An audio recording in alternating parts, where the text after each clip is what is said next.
لو انت في مصر وعايز تشتغل عن بعد والدخل بتاعك دلوقتي مش احسن حاجة، فنصيحتي ليك انك ما تبدأش بالمواقع بتاعت العمل الحر الاجنبية، لان المنافسة عليها مرعبة جدا جدا. العالم كله بيتنافس على الحتة دي. خليك في المواقع العربية، وتعالى اوريك تعمل ايه لو انت عايز تدور على شغل اونلاين. طبعا اول موقع انا بفضله هو موقع بعيد. بعيد عليه وظائف بتنزل بصورة شبه يومية، يعني ده هو من 3 ساعات، ده من 20 ساعة والى اخره.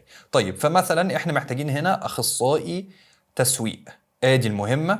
وبعيد بيبقى الشغل كله عن بعد، يعني انت بتعمل الشغل وانت في البيت. حالة الوظيفة اتنشرت، محتاجين حد خبرة من 3 ل5 سنين، الراتب من 250 ل 500 دولار، والوظيفة دوام جزئي مش دوام كامل.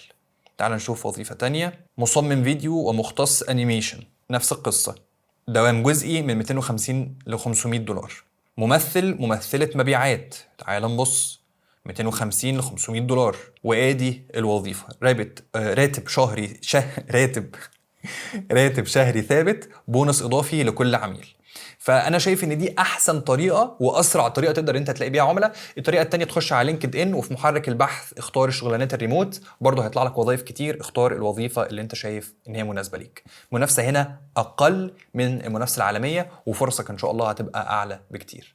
وكالعاده ادعي لي.